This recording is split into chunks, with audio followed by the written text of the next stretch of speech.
10:04 το βράδυ.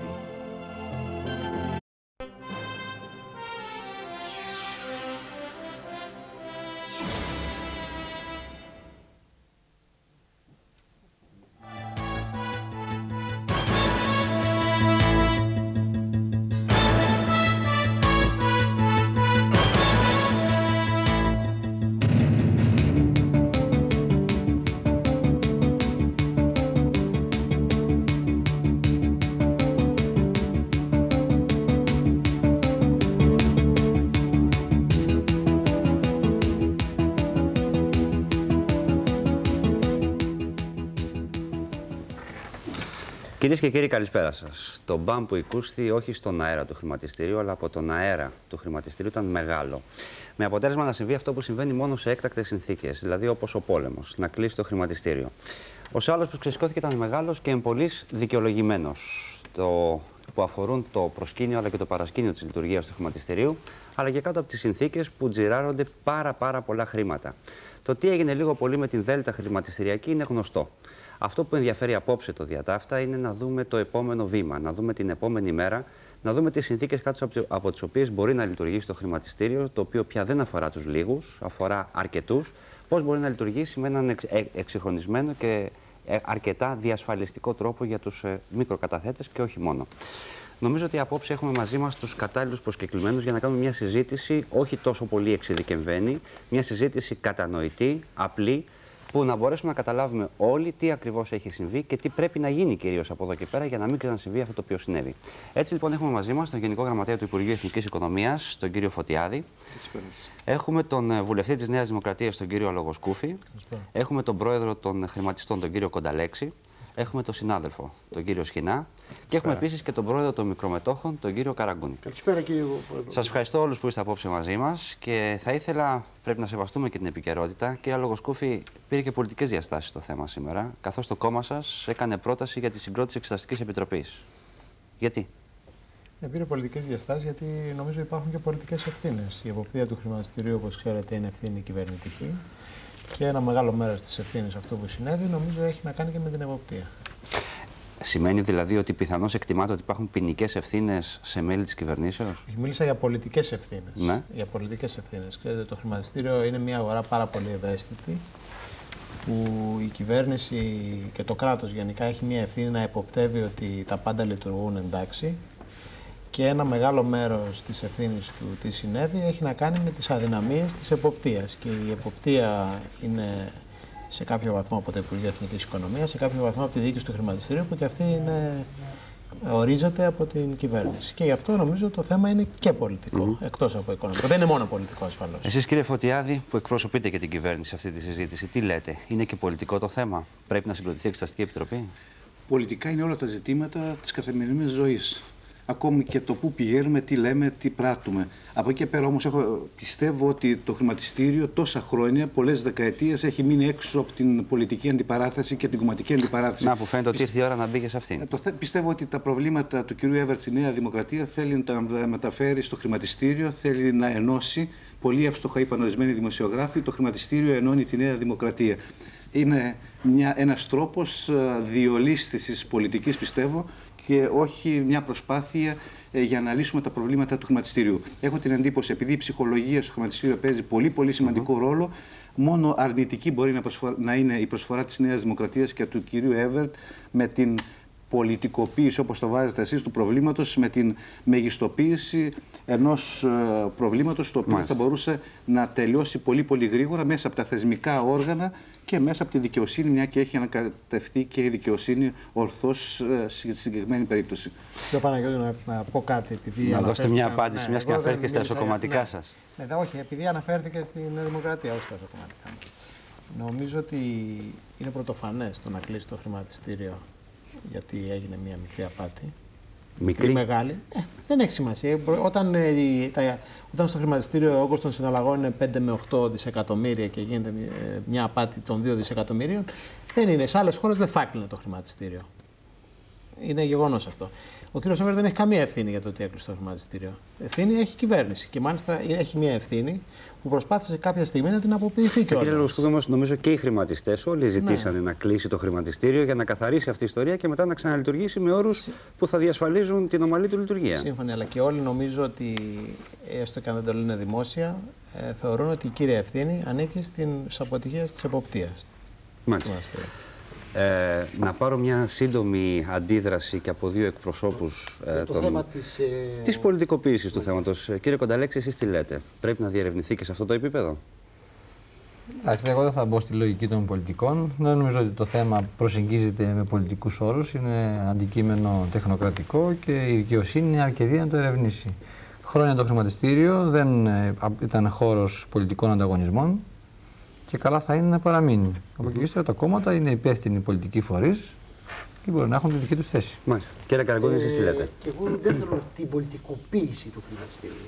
Γιατί ξέρετε, όταν αναγνωριστεί η πολιτική και τα λεγόμενα και τα μη λεγόμενα θα δημιουργήσουν θόρυβο.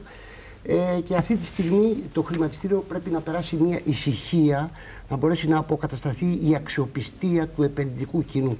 Εκείνο είναι, κύριε Φωτιάδη, κύριε Λαγοσκούφη και εσείς, κύριε Παπαπαναγιώτου. Η αξιοπιστία η οποία έχει κλονιστεί. Η αξιοπιστία η οποία σήμερα, από τις αντιδράσεις που φανήκαν, είχαμε μια μεγάλη πτώση της τάξης του 3%. Είχαμε το 3%. Η οποία δείχνει ένα κλονισμό της εμπιστοσύνης. Αλλά ελπίζω ότι είναι προσωρινό. Μάλιστα. Πάντως, εκείνο το οποίο, κύριε Παπαπαναγιώτη, θα συζητήσουμε, πιστεύω, είναι οι λόγοι. Και όπως καλά το θέσατε, η Δέλτα είναι η κορυφή του παγόβουνου, το από κάτω. Το από κάτω. Για να δούμε τώρα με τη βοήθεια του συναδέλφου του κυρίου Σκινά. Κύριε Σκινά, τελικά είναι κορυφή του παγόβουνου η Δέλτα ή δεν είναι μόνο κορυφή και είναι και κάτι παραμέσα? Κοιτάξτε, κύριε Παπαπαναγιώτου, δεν θα ήθελα να...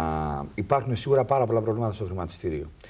Η Δέλτα είναι η κορυφή του παγόβουνου, αν εννοούμε παγόβουνο τα προβλήματα. Όχι τα σκάνδαλα όμως, έτσι, για να μην δίνουμε διαστάσεις στο θέμα τέτοιες που συντηρούν μια κατάσταση που σίγουρα δεν κάνει καλό στο χρηματιστήριο. Προβλήματα λοιπόν στο χρηματιστήριο υπάρχουν πάρα πολλά, προβλήματα για τα οποία υπάρχουν ευθύνες. Το χρηματιστήριο δεν είναι χώρος ούτε για διαβόλους ούτε για αγγέλους, είναι χώρος για όλους, και για διαβόλους και για αγγέλους. Και κέρδος. Όχι μόνο. Εκείνο το οποίο, αν θέλετε, φοβάμαι είναι ότι επειδή για την ελληνική κοινωνία το χρηματιστήριο είναι κάτι καινούριο εν σχέση με άλλες ανεπτυγμένες οικονομίες και κοινωνίες, φοβάμαι ότι υπάρχει από το ευρύτερο κοινό μια διάθεση να αντιμετωπίσει το θέμα με σκανδαλολογική ροπή.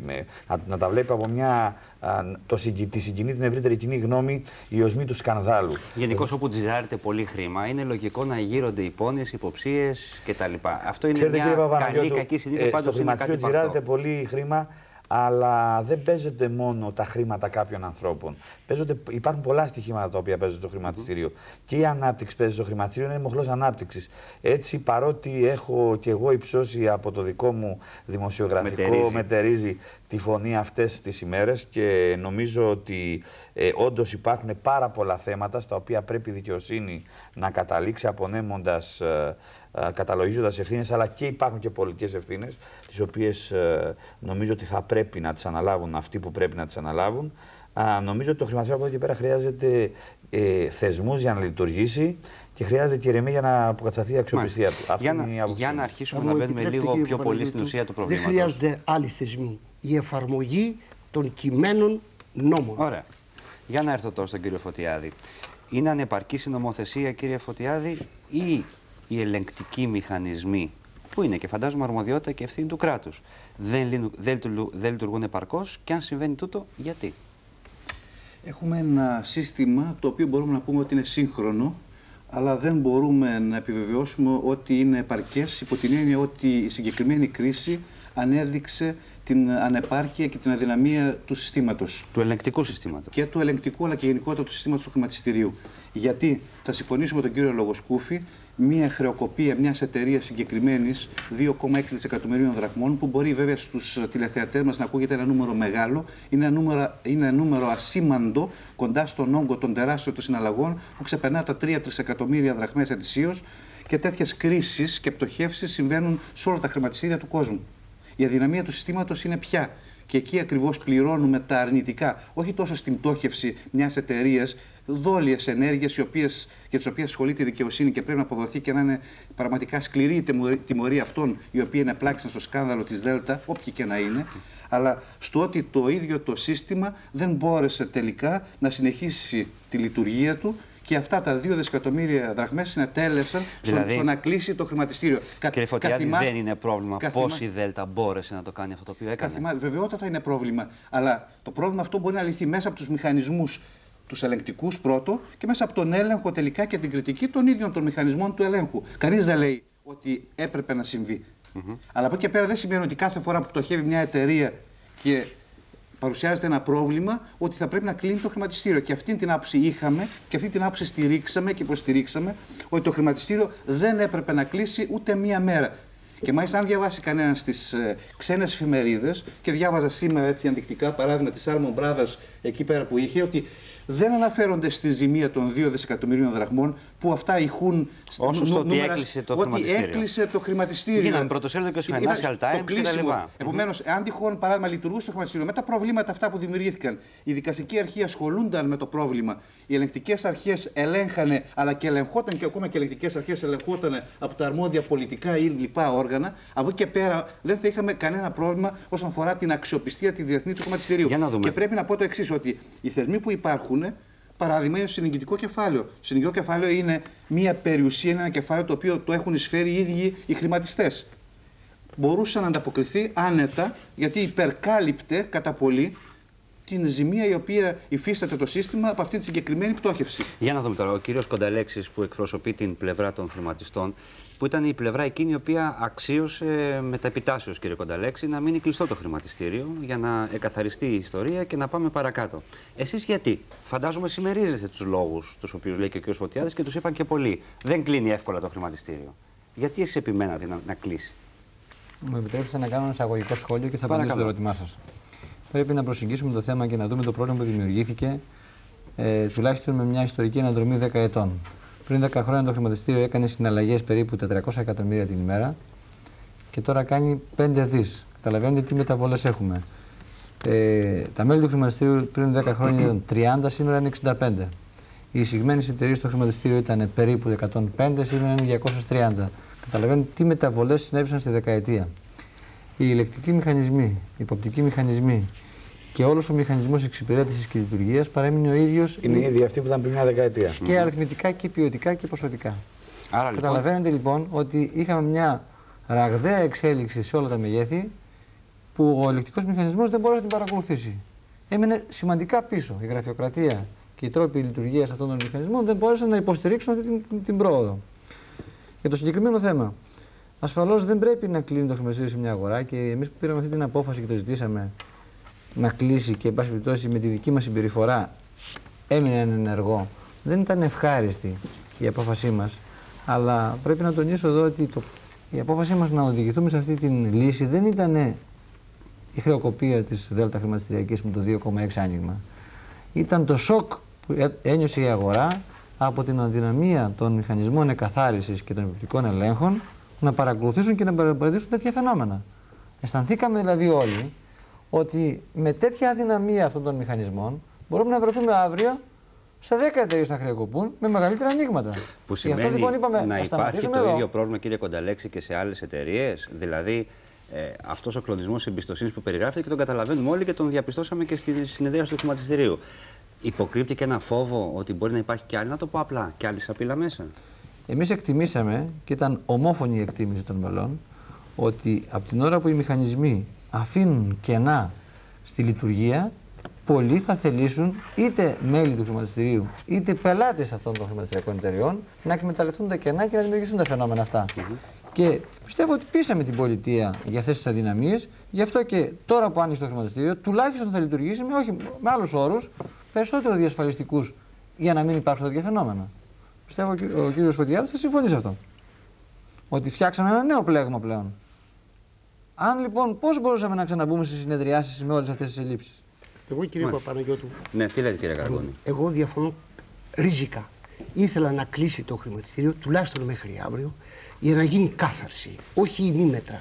Δηλαδή να φτάσει το μαχαίρι στο κόκαλο και έστω με απώλειες για να έρθει η αναγέννηση. Μετά από απόκομμα να φύγουν τα καρκινώματα, αλλά δυστυχώς δεν έγινε αυτό το πρακτικά και απλά, κύριε Καραγκούνη, τι σημαίνει να έφτανε το μαχαίρι στο κόκαλο? Έπρεπε δηλαδή να έχει πάει η ΠΕΔΑ, να έχει πάει οδήποτε επιχείρηση η δημόσια να κάνει τους ελέγχους τουλάχιστον σε ορισμένες εμπλεκόμενες εταιρείες. Να παρουσιαστούν τα ανοίγματα τα οποία είχαν είτε σε μετρητά είτε σε μετοχές. Διότι ναι, μεν καλύφθηκαν αυτά τα ανοίγματα αυτή τη στιγμή, αλλά πώς καλύφθηκαν? Ένας Θεός το ξέρει και τι βοά για αγορά, κύριε, ένα λεπτό. Εμείς ζητήσαμε να γίνουν οι έλεγχοι μέχρι βάθος. Και ακούτε ένα πρωτοφανές φαινόμενο που γίνεται στον πλανήτη. Εκείνοι οι διοικούντες οι οποίοι φέρανε το χρηματιστήριο σε αυτά τα χάλια, ο κύριος Ξανθάκης, ο πρόεδρος του χρηματιστηρίου και πρόεδρος της εταιρείας Αποθετήριο Τίτλων, την οποία τη θεωρώ αμαρτωλή, ο κύριος Θωμαδάκης, ο κύριος Μαλάκης, παραμένουν στις θέσεις τους. Πώς είναι δυνατόν οι ίδιοι οι οποίοι απέτυχαν να κάνουν σε... Είναι νοητά πράγματα, κύριε Φωτιάδη? Είναι ένα εύλογο ερώτημα, να πάρουμε όχι, μια σύντομη απάντηση κύριο από τον κύριο Φωτιάδη. Να παραμένουν στις θέσεις τους. Τι έλεγχους θα κάνουμε? Καταρχήν πιστεύουμε ότι το θέμα των ελέγχων είναι άσχετο με τη λειτουργία του χρηματιστηρίου. Ίσα-ίσα αντίθετα πιστεύω ότι με τη λειτουργία του χρηματιστηρίου και μάλιστα με την εντολή του να γίνονται αμέσως εκαθαρίσεις, ότι μπαίνει καλύτερος έλεγχος. Το ένα σκέλος είναι αυτό. Το δεύτερο που πρέπει να τονίσουμε ιδιαίτερα είναι ότι η ανάδειξη αυτού του προβλήματος στις ΔΕΛΤΑ χρηματιστηριακής αλλά και όλων των προβλημάτων που τελικά βγήκαν μέσα από αυτή την κρίση έγινε με δική μας πρωτοβουλία, με πρωτοβουλία δηλαδή του Υπουργείου Εθνικής Οικονομίας, του Υπουργού του κ. Γιάννου Παντονίου, εντολή για ελέγχους και επίσπευση της εκαθάρισης. Τι εννοώ?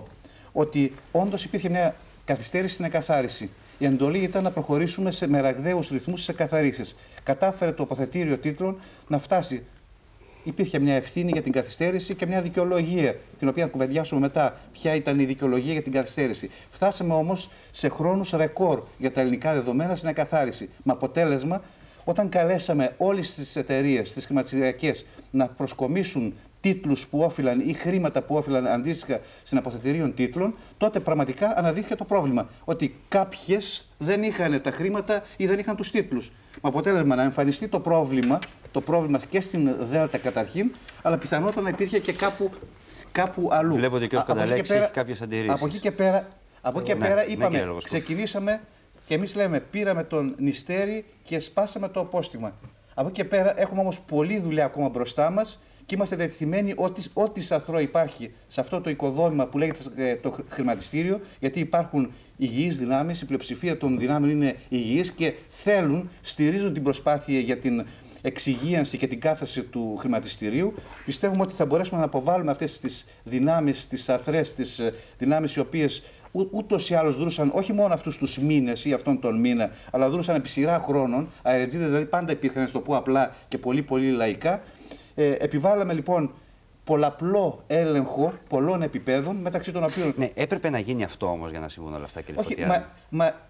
Αυτό έγινε γιατί ακριβώς ξεκινήσαμε τους ελέγχους και τα τυπικοποίησαμε. Αν αφήναμε το σύστημα να ρολάρει όπως δούλευε προηγούμενα, δεν θα υπήρχε κανένα ούτε σκάνδαλο, όλα θα κινούσαν. Βλέπω ότι έχετε προκαλέσει, θέλω να μιλήσουν όλοι. Νομίζω ότι δικαιούται το λόγο ο κ. Λογοσκούφης που έχει μιλήσει λιγότερο από όλους. Και θα έρθουμε αμέσως μετά σε εσάς. Ο κ. Φωτιάδης είπε ότι έγινε εντατικοποίηση των ελέγχων. Επί 3 χρόνια η κυβέρνηση δεν έκανε εντατικοποίηση των ελέγχων. Το θυμήθηκε τώρα. Μην ξεχνάμε, έχουμε τον ίδιο υπουργό, ανέφερε τον κ. Παπαντονίου, ο οποίος επί 3 χρόνια καθόταν και παρακολουθούσε το χρηματιστήριο σαν να μην συμβαίνει τίποτα. Το πρόβλημα οξύνθηκε τους τελευταίους μήνες, το τελευταίο εξάμηνο. Και οξύνθηκε για μια σειρά από λόγους, για τους οποίους η ευθύνη της πολιτείας δεν είναι μικρή. Ο ένας ήταν ο άκομψος, για να μην πω ο άγαρμπος τρόπος με τον οποίο έγινε η ονομαστικοποίηση των μετοχών των κατασκευαστικών εταιριών. Γι' αυτό φταίει όμως η αντιπολίτευση, κυρία Λογοσκούφη. Ήταν ευθύνη του κ. Βενιζέλου και του κ. Παπαντονίου, ο οποίος καθόταν, ας μου επιτρέψετε, και παρακολουθούσε. Και του κ. Έβερτ που απέτρεψε κάποιες τροπολογίες τη τελευταία στιγμή. Όλοι μαζί. Όλοι φταίτε για αυτό το θέμα. Η κυβέρνηση ψήφισε την ονομαστικοποίηση με τον τρόπο που την ψήφισε. Λοιπόν, η ονομαστικοποίηση τι δημιούργησε? Δημιούργησε ένα πρόβλημα στην εκαθάριση των τίτλων. Δηλαδή, όταν γίνονται οι συναλλαγές, οι τίτλοι αυτών που τους πολλούν και αυτών που τους αγοράζουν πρέπει να εκαθαριστούν. Αυτοί που τους πολλούν να τους δώσουν στο αποθετήριο και να δοθούν μετά στους καινούριους αγοραστές. Με την ονομαστικοποίηση έγιναν μεγάλες καθυστερήσεις. Και όταν υπάρχουν μεγάλες καθυστερήσεις στην εκαθάριση, δημιουργούνται συνθήκες που επιτρέπουν στους διαφόρους αεριτζίδες και στους διάφορους απατεώνες να παίξουν με τον αέρα. Λοιπόν, ένα ήταν αυτό, η ονομαστικοποίηση. Το δεύτερο που δημιούργησε μεγάλο πρόβλημα για μένα, το τελευταίο εξάμηνο, ήταν η απόφαση, η πολιτική, της αναστολής της απόσυρσης της άδειας που είχε δοθεί τότε στο καζίνο. Αυτό επηρέασε τις συμμετοχές πολλών εταιριών κατασκευαστικών. Και πολλοί οι οποίοι είχαν επενδύσει σε αυτές τις εταιρείες έχασαν χρήματα. Και δημιουργήθηκε κίνητρο και σε πάρα πολλές χρηματιστηριακές εταιρείες, όχι οριακές, να προσπαθήσουν να κερδίσουν τα χρήματά τους με άλλους τρόπους. Γιατί είχαν χάσει πολλά χρήματα, πολλοί επενδυτές και πολλές εταιρείες. Λοιπόν, όλη αυτή η κατάσταση που περιγράφω τώρα δημιουργήθηκε με δύο κυβερνητικές αποφάσεις. Την περίοδο όλη αυτή, η κυβέρνηση καθόταν και παρακολουθούσε, ενώ ήξερε ότι υπήρχαν οι μεγάλες καθυστερήσεις, η εποπτεία δεν έπαιξε το ρόλο της. Δηλαδή δεν εξασφάλιζε ότι η εκαθάριση των μετοχών θα γινόταν γρήγορα και δεν εξασφάλιζε ότι ο αέρας που πουλιόταν και αγοραζόταν, που ήταν γνωστό, βοούσε η αγορά όλο αυτόν τον καιρό, ότι η κατάσταση δεν ξεκαθάριζε. Πράγματι, τις τελευταίες εβδομάδες πήγε να γίνει μια προσπάθεια να ξεκαθαρίσει η κατάσταση. Αλλά ήταν ήδη πάρα πολύ αργά. Και επίσης, όταν ξεκινάς μια προσπάθεια να ξεκαθαρίσεις την κατάσταση, πρέπει να είσαι και προετοιμασμένος για το τι θα συμβεί μετά. Δηλαδή, παίρνεις μια απόφαση σήμερα, ότι ξέρεις θα ξεκαθαρίσω την κατάσταση, γιατί η κατάσταση πράγματι δεν πάει, είναι στο απροχώρητο. Πρέπει όμως να έχεις προετοιμάσει από τώρα, όταν θα πάρεις αυτές τις αποφάσεις, ότι μπορεί να γίνουν ορισμένα πράγματα στο χρηματιστήριο. Τι θα κάνεις μετά? Εδώ πέρα η κυβέρνηση πιάστηκε εξαπίνης. Δηλαδή, πήρε πράγματι ορισμένα μέτρα εντατικοποίησης των ελέγχων. Δημιουργήθηκε, αναδείχθηκε το πρόβλημα της ΔΕΛΤΑ. Επί μια-δύο μέρες η κυβέρνηση δεν ήξερε τι να κάνει μόλις κατάλαβε αυτό το πρόβλημα.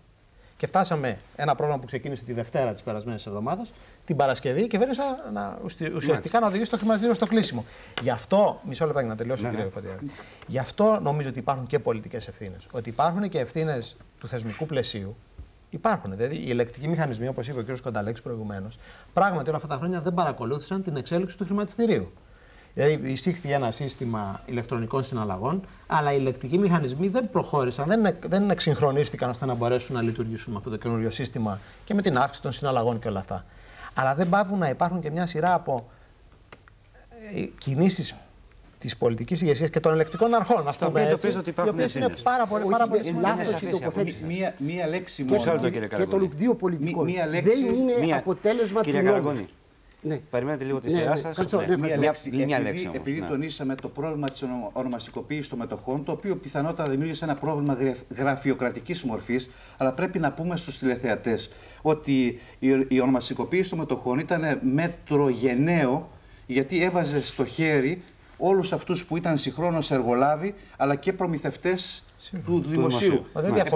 Επομένως, ήταν μια απόφαση κυβερνητική της κυβέρνησής μας, η οποία ήταν γενναία και να πει ότι δεν μπορεί συγχρόνως να εκβιάζεις κυβερνήσεις ή το κράτος. Είπε ότι δεν διαφώνησε με την ονομαστικοποίηση. Με τον τρόπο που εισήχθη. Όμως ότι έπρεπε να περιμένετε ως κυβέρνηση κάποιους κραδασμούς. Όταν ξεκινήσαμε την εντατικοποίηση των ελέγχων, περιμέναμε και μπορώ να σας πω εγώ, να σας εξομολογηθώ, ότι δεν περιμέναμε πολύ μεγαλύτερο κραδασμό από ότι τη συγκεκριμένη, ότι θα ήταν μόνο μία εταιρεία. Γιατί οι φήμες οι οποίες κυκλοφορούσαν και είχαν γραφεί ήδη τα δημοσιεύματα και ο κ. Γκαραγκούνης είχε γράψει, αλλά και άλλοι και τα λοιπά, και άλλοι δημοσιογράφοι, όλοι ασχοληθήκανε, ότι πραγματικά βοούσε η αγορά ότι κάτι συμβαίνει. Ότι όντως εκμεταλλευόμενοι μια αδυναμία του συστήματος, ότι οι αεριτζίδες λειτουργούσαν. Μα έτσι είναι αυτό. Από εκεί είναι γεγονός. Γι' αυτό και πήραμε. Κύριε Παπαναγιώτου, θα με επιτρέψετε, κύριε Γενικέ, με συγχωρείτε. Εδώ έχουμε φτάσει, ας πούμε, σε ένα αποτέλεσμα τελικά, και επειδή σήμερα επανήλθαν όλες οι εταιρείες, να βγαίνει το συμπέρασμα περίπου ότι έγινε πολύ κακό για το τίποτα. Διότι αν το θέμα είναι μόνο η ΔΕΛΤΑ και οι έλεγχοι που ήδη έγιναν απέδειξαν ότι δεν υπάρχει κανένα άλλο πρόβλημα, τότε το θέμα έληξε. Δεν είπαμε τέτοιο είναι πράγμα. Έτσι.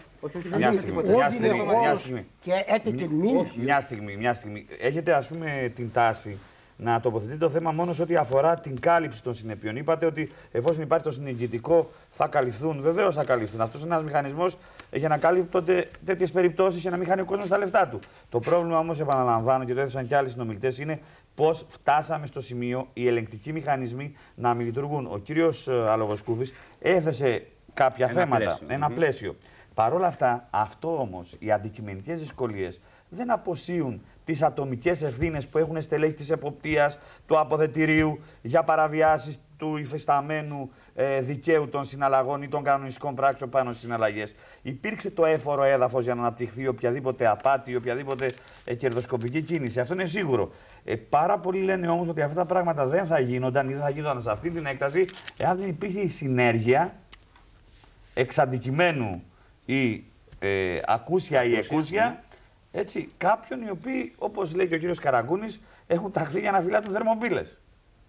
Θέλετε να γίνετε λίγο πιο σαφές, κύριε Σχοινά? Κοιτάξτε να σας πω κάτι. Για να μιλήσουμε τώρα λιγάκι για το θέμα της απάτης, γιατί είναι απάτη αυτό το οποίο έγινε με τη Δέλτα Χρηματιστηριακή. Δεν είναι ότι μια εταιρεία πτώχευσε. Η εταιρεία πτώχευσε γιατί αγόρασε μετοχές, ίσως εν γνώση της, που δεν είχε λεφτά να τις πληρώσει. Εξυπηρετώντας κάποιους άλλους που τις πωλούσαν και οι οποίοι ήταν επίσης πελάτες της και πήγαν και τις πούλησαν από κάπου αλλού. Αυτές λοιπόν. Στημένη απάτη. Λοιπόν, δεν είναι μια πτώχευση. Δεν είναι πτώχευση. Πολύ ωραία τα λέει ο κ. Σχοινάς. Δεν είναι μια πτώχευση. Βεβαίως είναι μέσα στους κανόνες του παιχνιδιού να υπάρξουν και πτωχεύσεις. Αν κάποιες κινήσεις, δηλαδή δεν είναι ένα λάθος ποντάρισμα, να το πω έτσι, σε κάποιους τίτλους. Δεν είναι κάτι ανάλογο ίσως με αυτό το οποίο έχει γίνει, ας πούμε, γίνεται στο City, στο Λονδίνο ή έγινε με την περίπτωση της ING Barings, με την Baring, μάλλον την τράπεζα στη Σιγκαπούρη, όπου έκανε λάθος τοποθετήσεις ο χρηματιστής της και δημιουργήθηκαν τεράστια ανοίγματα. Εδώ έχουμε να κάνουμε ένα οργανωμένο σχέδιο, κάποιοι να πουλήσουν μετοχές σε τιμές πάρα πολύ ψηλές, εκμεταλλευόμενοι την απληστία ή τη βουλημία ή την άγνοια ή την ασχετοζήνη. Έτσι διαλέγουμε και παίρνουμε. Ίσως ισχύουν όλα αυτά. Κάποιον οι οποίοι θα έπρεπε να κάνουν ελέγχους, για να τα πούμε τα πράγματα απλά. Πήγανε σε 7-8 χρηματιστηριακές εταιρείες, κάποιοι είπανε: θέλουμε να μας πουλήσετε μετοχές της εταιρείας αδελφή Μαγρίζου. Μάλιστα. Αυτοί έπρεπε λοιπόν να τις πάρουν, να τις πουλήσουν και μετά από 2 μέρες να τους δώσουν τα λεφτά. Κάποιοι από αυτές τις εταιρείες είπανε, μάλλον τους προτείνανε να τους δώσουν τις μετοχές με έκπτωση, αλλά να πληρώσουν εκείνη τη στιγμή. Εάν είχε περάσει το διήμερο, θα είχαν κάνει κάποιους ελέγχους.